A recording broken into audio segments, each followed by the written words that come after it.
الشيطان الرجيم بسم الله الرحمن الرحيم الحمد لله الواحد الأحد الصمد الذي لم يتخذ صاحبة ولا ولد ولم يكن له شريك في الملك ولم يكن له ولي من الذل وكبره تكبيرا اللهم صل على محمد وعلى محمد الصلاة والسلام على سيدنا ونبينا وطبيب قلوبنا وشفيع ذنوبنا أبي الزهراء محمد المصطفى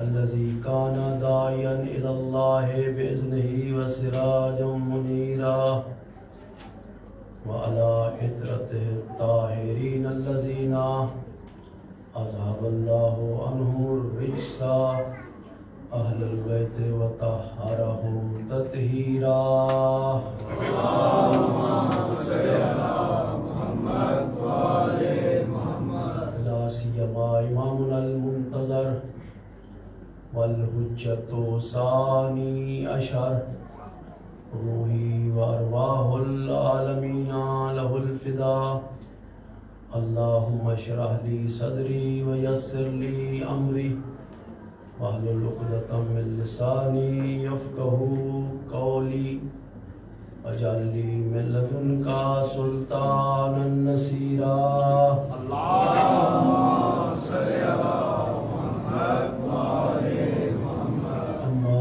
بعد فقد قال الله تبارك وتعالى في كلامه أعوذ بالله من الشيطان الرجيم بسم الله الرحمن الرحيم يا أيها الذين آمنوا اتقوا الله وكونوا مع الصادقين سبق پڑھے محمد اللهم صل على محمد وعلى محمد دوستو بزرگوں بھائیوں میں نے آپ کی خدمت میں اللہ کے پاک کلام میں سے ایک آیہ مجیدہ کی تلاوت کا شرف حاصل کیا ہے جس کے اندر خالق کے کائنات یہ ارشاد فرما رہا ہے اے مومنو اللہ کے احکامات کی نافرمانی کرنے سے ڈرو اور پھر اللہ یہ فرما رہا ہے وَقُولُوا مَعَ الصَّادِقِينَ سچوں کے ساتھ ہو جاؤ جی اللہ کے احکامات کی نافرمانی بھی نہیں کرنی اور سچوں کا ساتھ بھی دینا ہے اور کائنات عالم میں محمد و آل محمد سے بڑھ کر آپ کو کوئی اور سچا نہیں مل سکتا یہ وہ گھرانہ ہے جو بڑا عظیم گھرانہ ہے بڑی عظمتوں کا مالک یہ گھرانہ ہے اس گھر کی یہ عظمت ہے اس گھر کی یہ شان ہے کہ جہاں پر بھی موقع ملا پیغمبر اسلام نے اس گھر کی فضیلت کو بیان کیا ہے جہاں جہاں بھی ایک مرتبہ جناب بی بی ام سلمہ کے گھر پاک پیغمبر موجود ہیں اور جناب ابو ذر غفاری بھی حضرت کی خدمت میں موجود تو اس وقت کائنات کے امیر علی ولی دروازے سے اندر داخل ہوئے جب آئے ہیں تو پیغمبر اسلام نے کھڑے ہو کر اپنے بھائی اپنے وسیع کی پیشانی کا بوسہ دیا اور بوسہ لے کر فرماتے ہیں اے ابو ذر کیا اس ہستی کو تو جانتا ہے اور پہچانتا ہے تو جناب ابو ذر ہاتھ جوڑ کے کہتے ہیں آقا ہم کما حق کو اس ہستی کی معرفت نہیں رکھتے جیسے رکھنے کا حق ہے. کیوں؟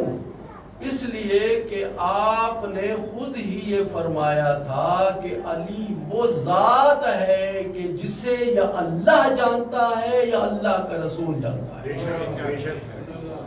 تو پیغمبر نے یہ فرمایا اے ابو ذر میں ذرا علی کے کوئی فضائل بیان کروں. تو جناب ابو ذر نے کہا مولا ارشاد فرمائیے. تو پاک پیغمبر یہ ارشاد فرماتے ہیں ابو ذر یاد رکھو اللہ تبارک و تعالی کا جو عرش ہے نا عرش الہی وہ 70,000 ستونوں کے اوپر قائم ہے جی. اور ہر ستون پر اللہ تبارک و تعالی نے 70,000 فرشتہ مقرر کیا ہے. اور دیکھیے وہ قیامت کے جو ستون ہیں جو عرش کے جو ستون ہیں یہ کوئی دنیا کے معمولی ستونوں کے ساتھ ان کی تشبیہ نہیں ہو سکتی. حتیٰ کہ جو فرشتگان الہی ہیں نا ان کے بارے میں جو حامل عرش خدا ہے ان کے بارے میں آج میں نے ایک روایت پڑھی ہے کہ یہ جو کان کی جو نرم جگہ ہوتی ہے وہاں سے لے کر ان فرشتوں کی گردن اس کا اتنا فاصلہ ہے کہ 700 سال تک اگر کوئی تیز رفتاری کے ساتھ سفر کرتا رہے تب بھی وہ کان سے گردن تک نہیں پہنچ سکتا.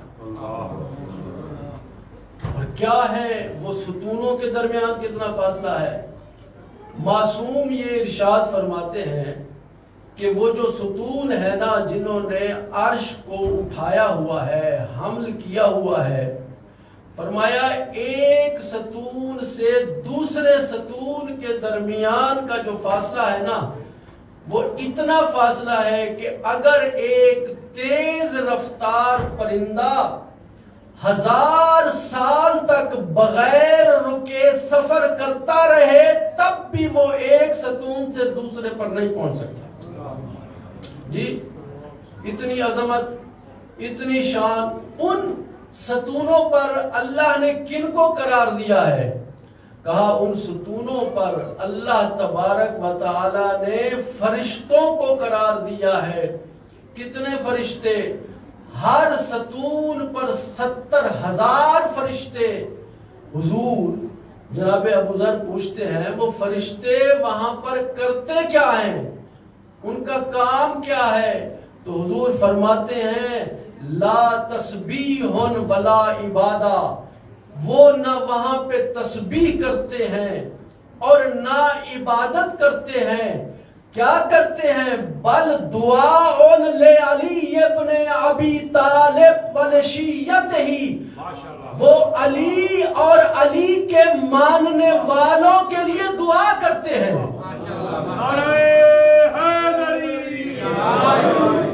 حضور صرف دعا کرتے ہیں؟ فرمایا نہیں وَدُعَاءٌ لِأَعْدَائِهِ وہ علی اور علی کے ماننے والوں کے لیے دعا کرتے ہیں اور دشمنان علی پر تبرہ کرتے ہیں. صلوات پڑھ دیں محمد و آل محمد.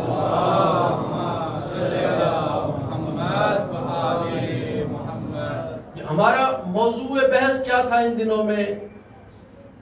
وہ دعائیں جو ہر مومن کی تمنا ہے، وہ دعائیں جو زیارت عاشورہ میں موجود ہیں.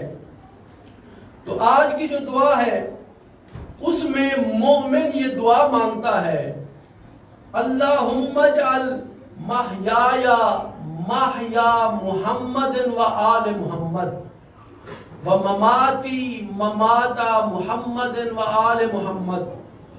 اے اللہ مجھے وہ زندگی عطا فرما کہ جو زندگی محمد و آل محمد کو عطا کی ہے. جی چونکہ جب آقا اور سردار عظمت کے مالک ہوں گے تو ان کے ماننے والے بھی دنیا میں کسی سے کم نہیں ہونے چاہیے.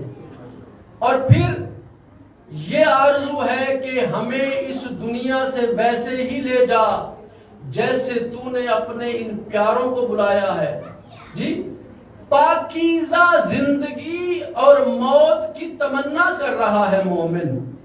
وہ زندگی جو تو نے آل محمد کو عطا کی ہے، اے اللہ جس طریقے سے آل محمد کو بلایا ہے اسی طرح ہمیں بھی بلا. تو آج کی یہ دعا ہے. دیکھیے پاکیزگی انسان کو کیسے ملتی ہے، انسان پاکیزہ کیسے ہوتا ہے جب یہ دعا مانگ رہا ہے. تو ایک صحابی ہے بلکہ غلام ہے مولا علی ابن ابی طالب کا.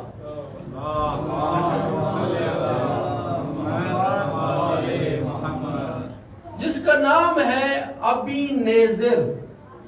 یہ وہ شخصیت ہے کہ جو بیٹا ہے نجاشی کا جو حبشہ کا بادشاہ تھا. جب یہ آیا ہے نا پاک پیغمبر کی خدمت میں تو پیغمبر نے مولا امیر المؤمنین سے یہ فرمایا، یا علی ابی نیزر کو کچھ زمین عطا کر دو، کچھ جائیداد دے دو تاکہ یہ کھیتی باڑی وغیرہ کر کے اپنا گزارا کرے.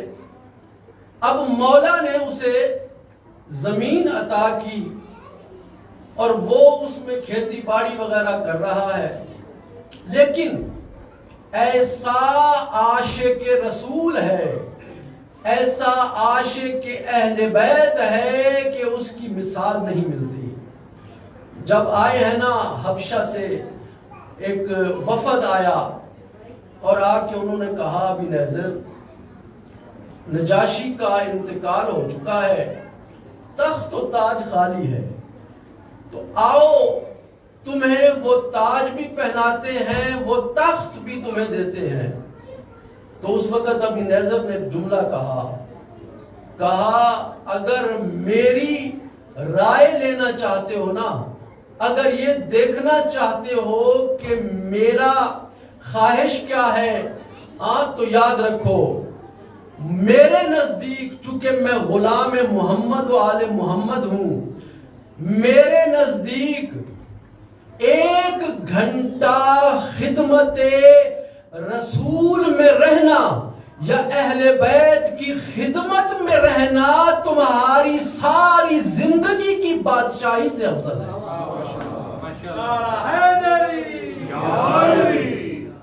مجھے نہیں چاہیے بادشاہی. دیکھیے کوئی عام آدمی تو کہہ سکتا ہے، لیکن جس کے پاس یہ سہولت موجود ہو نا اور وہ اگر کہہ دے تو یہ اس کی عظمت کی دلیل ہے. کون ابی نیزر؟ وہ ابی نیزر کہ جس کے پاس مولا کائنات جاتے ہیں، جی جا کے کہتے ہیں ابی نیزر زمین پر یہ جو تو نے کام کیا ہے ابھی کام تیرا مکمل نہیں ہوا. جی تو پھر کہتا ہے مولا آپ میری مدد فرمائیے. مولا نے کھیتی باڑی میں اس کی مدد کی. توجہ فرما رہے ہیں صاحبان؟ یہ ایک سیرت ہے، مدد کی. تو جب دوپہر کا وقت ہونے لگا تو اس وقت اب پریشان ہو گیا ابی نیزر. پریشان ہو کے کہتا ہے مولا اب کھانے کا وقت بھی ہو چلا ہے، آپ جیسی ہستی وہ بھی میرے پاس مہمان ہے، لیکن غلام کے پاس کھانے کا کوئی انتظام نہیں. البتہ کچھ ابلے ہوئے سبزی ہے کدو، تو وہ اگر آپ ارشاد فرمائیں تو لے آؤ. تو مولا نے فرمایا لے آؤ. کہتے مجھے شرم آتی ہے کہ میں آپ کے سامنے وہ سبزی رکھوں کہ جس میں نہ کوئی مسالہ جات ہیں اور نہ ہی گھی وغیرہ ہے. آپ تو جانتے ہیں نا گھی کے بغیر کوئی سالن بنتا ہے. مولا نے فرمایا نہیں، تمہیں شرمندہ ہونے کی ضرورت نہیں. شرمندہ وہ ہو جو حلال اور حرام میں تمیز نہ کر سکتا. جی جو کچھ ہے لے آؤ. تو وہ لے آئے، جناب مولا نے تناول فرمایا اور اس کے بعد ایک جملہ فرمایا، فرمایا کہ وائے ہو اس شخص پر کہ جو اپنے جسم میں حرام کو داخل کرتا ہے۔ کیوں؟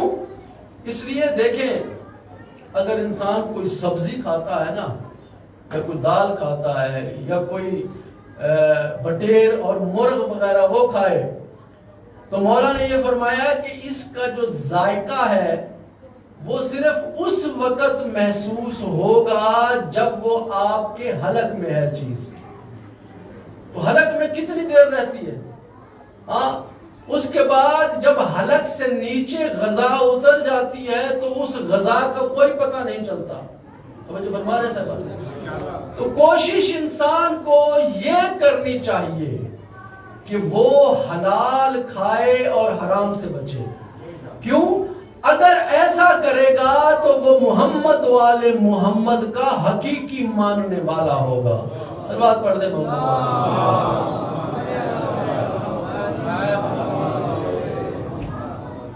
دیکھیے، تمنا کر رہا ہے ہر مومن کہ اے اللہ وہ زندگی دے جو تو نے محمد والے محمد کو دی ہے۔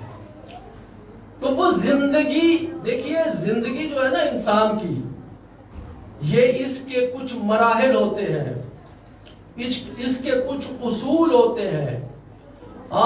اس کا ایک اصل یہ ہے کہ انسان جو زندہ ہے اور سانس لے رہا ہے تو پھر اس نے اپنی زندگی کو گزارنا ہے، جیسے بھی گزارے۔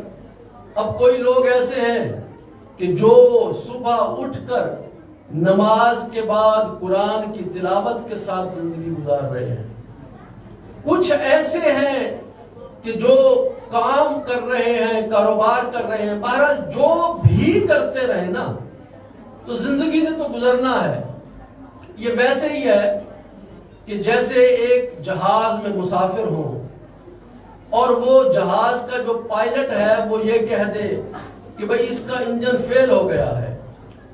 اب اگر کوئی وہاں بیٹھ کر اللہ سے دعا کر رہا ہے تو اس کی بھی زندگی تیزی سے گزر رہی ہے۔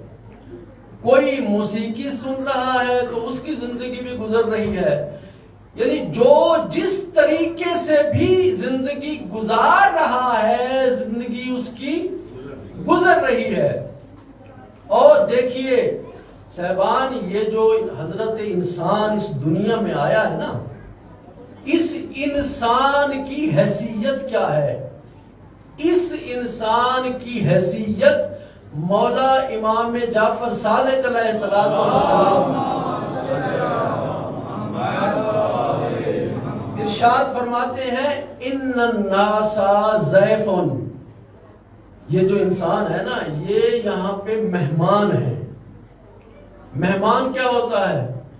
مہمان یہ ہوتا ہے کہ جب وہ کسی کے گھر میں جائے نا، تو جو اس گھر کا مالک ہے وہ جب اپنے گھر میں جاتا ہے تو اس کے جانے کا انداز اور ہوتا ہے، جب مہمان جائے تو اس کے جانے کا انداز اور ہے۔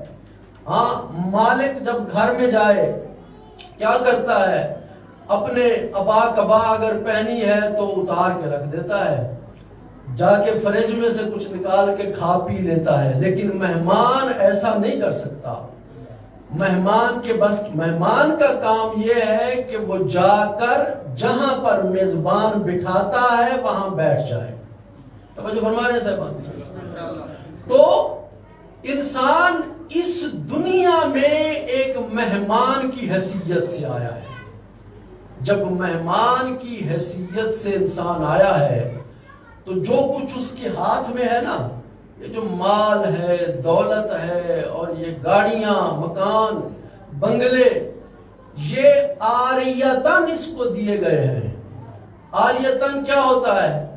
آریتن یہ ہے کہ کوئی شخص آپ کو ایک گلاس دیتا ہے کہ یہ گلاس آپ کے پاس ہے، کل میں لے لوں گا، آج آپ استفادہ کریں، آپ کے پاس گلاس نہیں ہے۔ تو جو عاریتاً اس گلاس کو لیتا ہے نا، وہ یہ بھی خیال کرتا ہے کہ یہ گلاس کہیں ٹوٹ نہ جائے، یہ برتن خراب نہ ہو جائے. کیوں؟ اس لیے کہ صبح میں نے اس کو واپس کرنا ہے. تو اس پوری دنیا میں انسانوں کے پاس جو جو بھی ہے وہ اس کے پاس امانت الہیہ ہے. توجہ فرما رہے ہیں صاحبان؟ صلوات پڑھ دیں محمد والے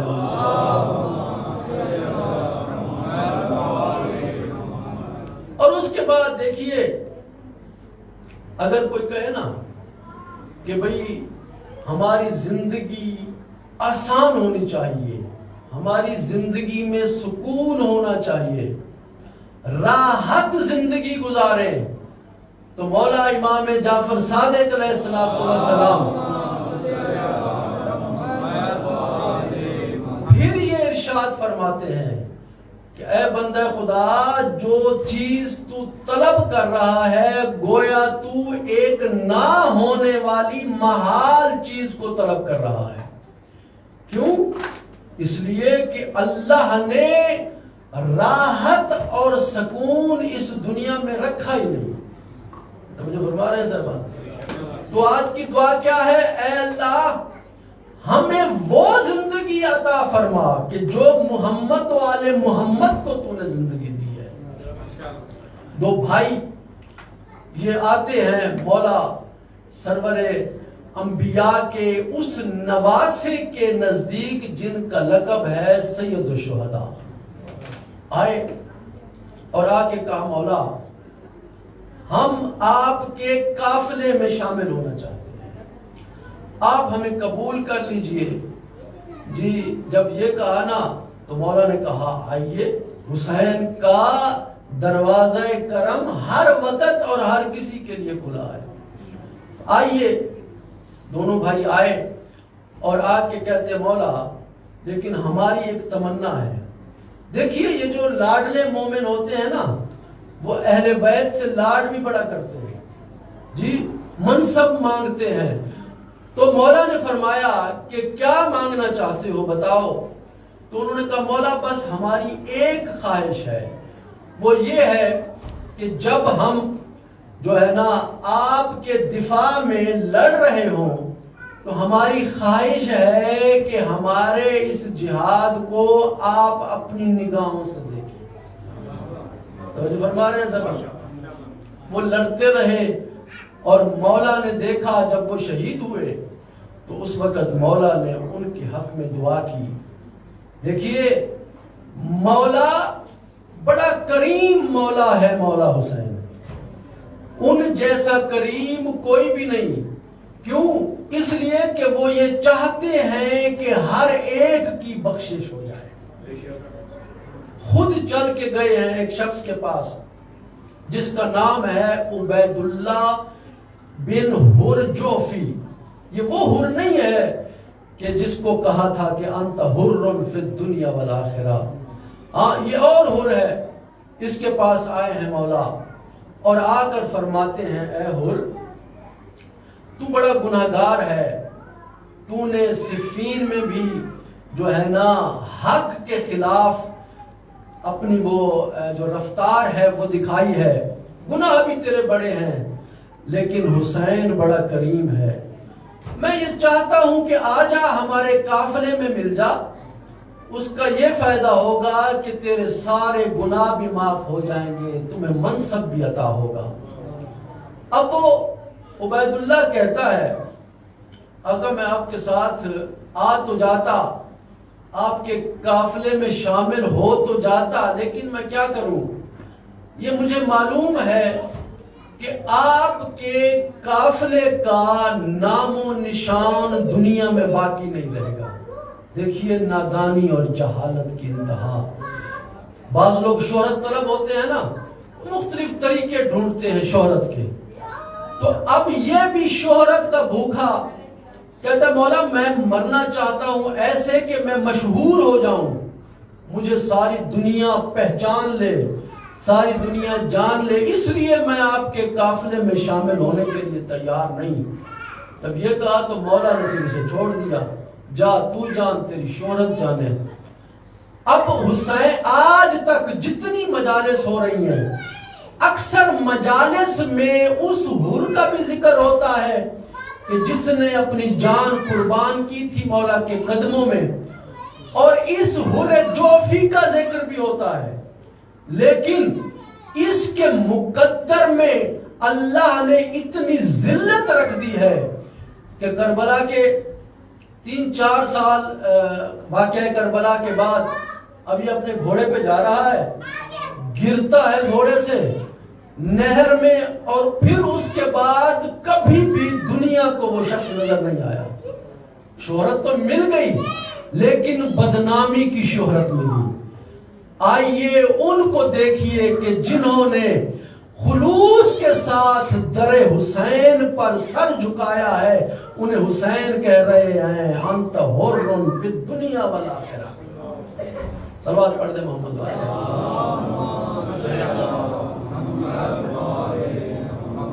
خواہش ہے نا مومنوں کی، ہاں، کہ ہمیں وہ حیات عطا فرما کہ جو تو نے آل محمد کو عطا فرمائی ہے۔ تو دوستو، جب انسان اس دنیا میں آتا ہے نا، پھر اس دنیا میں مشکلات کا سامنا بھی کرتا ہے، ہاں، آسانی کے ساتھ نہیں، مشکل کے ساتھ انسان کی جو زندگی ہے وہ گزرتی ہے۔ مصیبتیں بھی انسان پر آتی ہیں، اور صرف عام انسانوں پر نہیں، انبیاء پر بھی مصیبتیں آتی ہیں۔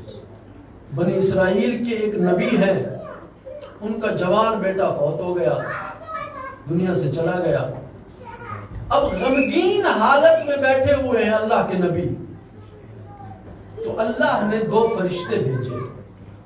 جب دیکھیے صاحبان، فرشتے نبیوں کے پاس بھی آتے ہیں، فرشتے بعض اوقات اس شکل میں آتے ہیں کہ انسان ان کو پہچان بھی نہیں سکتا۔ ہاں، جب جناب جبرائیل آئے تھے نا مولا حسین کی خدمت میں، جب وہ پاک پیغمبر کے پاس موجود تھے، تو اس وقت جناب جبرائیل نے ایک صحابی کی شکل بنائی ہوئی تھی، داہیہ کلبی کی۔ جب جناب جبرائیل آئے تو مولا حسین نے ہاتھ بڑھا کے جبرائیل کی جیب میں ہاتھ ڈالا تھا۔ تو جبرائیل کہتے ہیں یا رسول اللہ، یہ حسین مجھ سے کیا چاہتے ہیں؟ کہا جبرائیل، تو نے داہیہ قلبی کی صورت تو بنائی ہے، شکل تو اپنائی ہے، لیکن سیرت نہیں اپنائی، اس لیے کہ داہیہ قلبی جب آتا تھا نا، ہاں، تو اس وقت وہ حسین کے لیے میوے لاتا تھا۔ اب یہ حسین میوے تلاش کر رہے ہیں۔ جب یہ کہا تو اس وقت جبرائیل نے مدینہ میں بیٹھے ہوئے اپنا ہاتھ اتنا بڑھایا کہ جنت سے تازہ میوے لیے اور بارگاہ حسین میں بھیجے۔ جی، تو فرشتے آتے ہیں۔ اب یہ فرشتے آئے ہیں اللہ کے نبی کے پاس، وہ نبی جن کا جوان بیٹا دنیا سے جا چکا ہے، پریشانی کا عالم، اور وہ اس وقت قضاوت کی کرسی پر بھی فائز تھے، یعنی جج تھے۔ اب یہ 2 فرشتے سائلوں کی شکل بنا کر، سائل بن کر آئے ہیں اور کہا کہ بھئی ہمارا فیصلہ کر دیجئے، ہمارے درمیان لڑائی ہے۔ تو فرمایا بتاؤ کیا لڑائی ہے؟ تو ایک نے کہا کہ لڑائی یہ ہے کہ میں ہوں چرواہا، یہ بھیڑ بکریاں چراتا ہوں، اور یہ جو دوسرا ہے یہ ہے کسان، یہ فصل اگاتا ہے۔ ہماری لڑائی یہ ہے کہ جب میں بکریاں چرانے کے لیے جاتا ہوں چراگاہ میں، تو راستے میں وہ جگہ آتی ہے جہاں اس نے فصل اگائی ہے، تو وہ فصل اگانے والا کہتا ہے کہ اس کی جو بکریاں ہیں وہ میری فصل کو تباہ کرتی ہیں۔ تو انہوں نے کہا تو بکریاں ادھر لے کے کیوں جاتا ہے؟ ہاں، تو جب اس نے کہا نا میری فصل کو تباہ کرتی ہیں، تو انہوں نے سختی سے دوسرے سے بھی کہا کہ تو نے فصل اگائی تو کیوں اگائی وہاں پہ؟ تو اس وقت وہ سائل مسکرا کے کہتا ہے، جو در حقیقت فرشتہ تھا، کہا اے اللہ کے نبی اگر آپ کو معلوم تھا کہ جس نے آنا ہے اس نے جانا ہے تو پھر آپ نے اپنی اولاد پیدا کیوں کی؟ جی تو پھر اللہ کے نبی نے کہا کہ ہاں اب تیری بات سن کر میں مطمئن ہو گیا ہوں، اب مجھے سکون مل گیا ہے کہ اس دنیا میں انسان کی حیثیت ایک مسافر کی ہے، ایک مہمان کی ہے۔ صلوات پڑھ دے محمد۔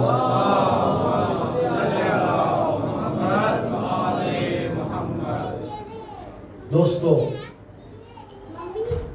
انسان اگر یہ چاہتا ہے کہ محمد و آل محمد کے ساتھ اس کا ایسا تعلق بن جائے کہ وہ قیامت کے دن بھی اس کی شفاعت کرے، تو پھر ان کی سیرت پر عمل کرنا بھی ضروری ہے۔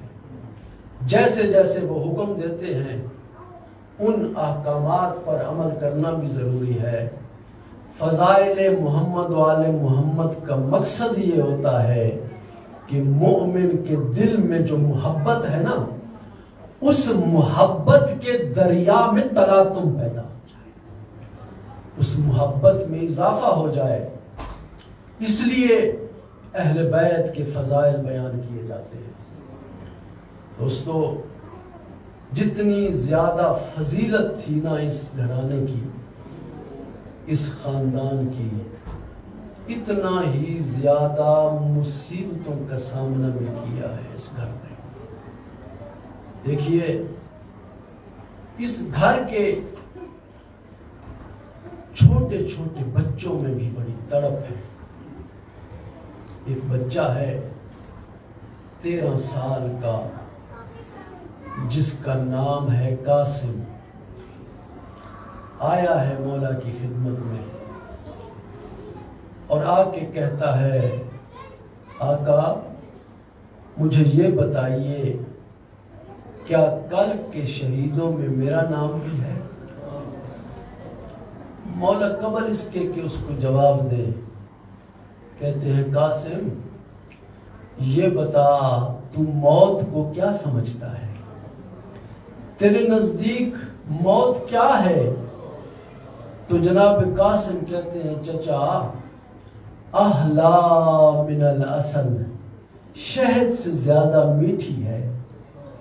جب یہ کہا نا شہد سے زیادہ میٹھی ہے تو اس وقت سید الشہداء نے کہا، مظلوم نے کہا قاسم صرف تو ہی نہیں، خیمہ میں پنگھوڑے میں موجود علی اصغر کا نام بھی ہے۔ جب کہا نا علی اصغر کا نام بھی ہے تو تڑپ گیا شہزادہ، کہا آقا کیا عدو خیام میں گھسائیں گے؟ کہا نہیں، حسین اپنے ہاتھوں پہ اٹھا کے لے کے جائے گا۔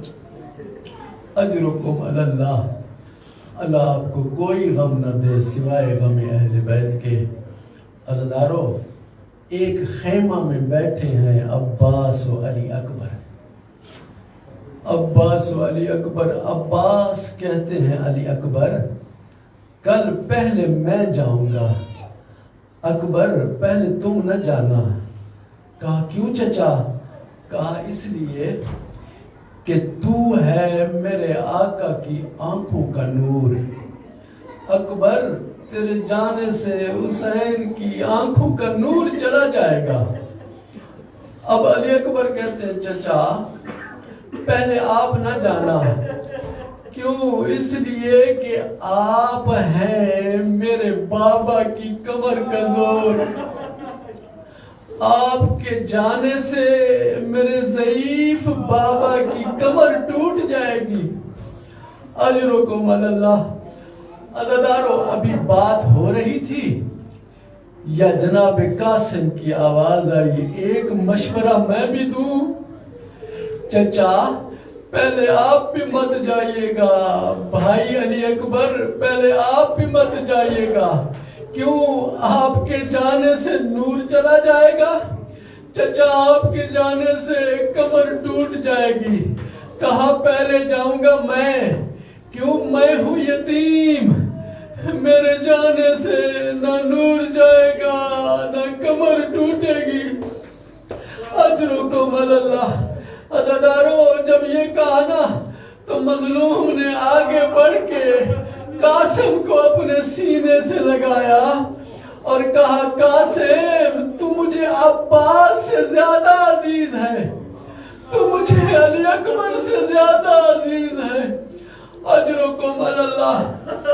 عزادارو یہی وجہ ہے کہ سب کو اجازت دے رہے ہیں لیکن قاسم کو اجازت نہیں دے رہے۔ قاسم جب خیمہ میں جاتے ہیں تو ماں کہتی ہے قاسم سب جا رہے ہیں تو رکا ہوا ہے، اجرکم اللہ۔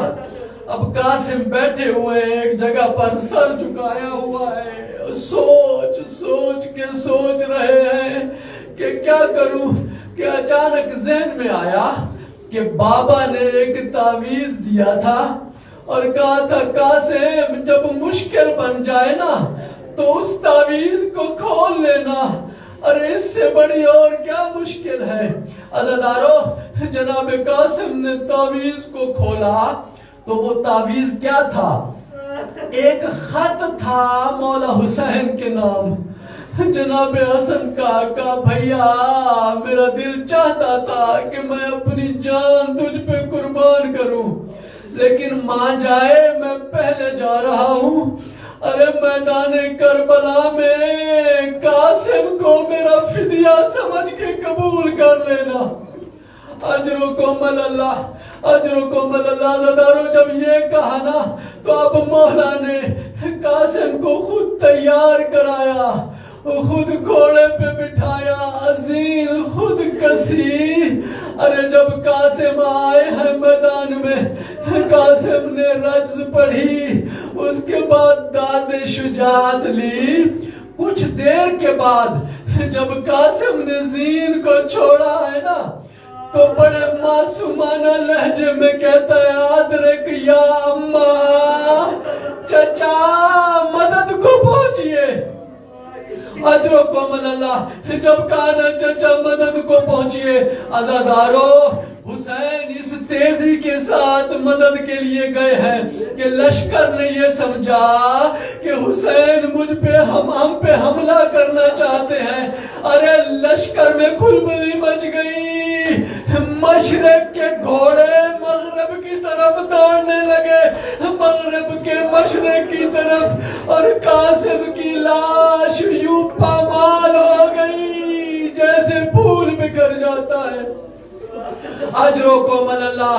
عزادارو جب مولا پہنچے ہیں نا قاسم کی لاش پہ تو ارباب مقاتل لکھتے ہیں ارے اس معصوم بچے کو جسے اپنے ہاتھوں سے سوار کرایا تھا اور جس کے پاؤں ارے رکاب تک نہیں پہنچ رہے تھے، ابو حسین نے جب کندھے پہ اٹھایا تو قاسم کے پاؤں کا بوسہ زمین لے رہی تھی، اجرکم اللہ، اجرکم اللہ۔ عزادارو بعض راویوں نے یہ لکھا ہے کہ مولا نے اپنی عبا کو پھیلایا، عبا پھیلا کے کوئی ٹکڑا کہیں سے اٹھایا، کوئی ٹکڑا کہیں سے اٹھایا، ارے قاسم کی لاش اپنی عبا میں ڈال کے لے آئے، اجرکم اللہ۔ عزادارو جب لائے ہیں نا خیمہ میں آ کے ارے قاسم کی لاش کو خیمہ میں رکھ دیا اور کہا بہن زینب قاسم کی ماں کو بلاؤ، اجرکم اللہ۔ عزادارو جب ام فروہ آئی ہے نا تو کیا کہتی ہے، کہا مولا ہر ایک کی لاش کو لائے ہو، ارے میرے قاسم نے وفا نہیں کی، میرے قاسم کی لاش نہیں لائے، اجرکم اللہ۔ عزادارو جب یہ کہا تو مولا نے اشارہ کیا، کہا زینب بہن، زینب بہن بتا دو نا۔ عزادارو جب بی بی نے گٹھڑی کو دیکھا تو قاسم کی لاش کا ایک ٹکڑا اٹھاتی ہے، پھر رکھ رکھ دیتی ہے، پھر اٹھاتی ہے، پھر رکھ دیتی ہے۔ بیویاں پوچھتے ہیں بی بی یہ کیا کر رہی ہو؟ کہا قاسم کی لاش سے قاسم کے رخسار ڈھونڈ رہی ہوں۔ اجرکم اللہ، اجرکم اللہ۔ عزادارو، بی بی نے ایک پین کیا، کہا یا عماد الشیبتی، یا عماد الشیبتی، او میرے بڑھاپے کا سہارا قاسم۔ اجرکم اللہ۔ عزادارو، اب مولا نے قاسم کی لاش کو اٹھایا، وہاں پہ آئے جہاں علی اکبر کی لاش پڑی ہوئی تھی۔ عزادارو، ایک طرف علی اکبر کی لاش ہے، ایک طرف قاسم کی لاش ہے۔ مظلوم کربلا نے ایک ہاتھ علی اکبر کی لاش پہ رکھا، ایک قاسم کی لاش پہ رکھا، ارے سر آسمان کی طرف کیا اور ایک جملہ کہا واہ غربتا، واہ غربتا۔ ارے میدان کربلا میں حسین بڑا غریب ہو گیا۔ اجرکم اللہ۔ عزادارو، یہ روایت کربلا میں ایک واعظ نے پڑھی تھی، کہنے والوں نے کہا واعظ یہ روایت پھر نہ پڑھنا۔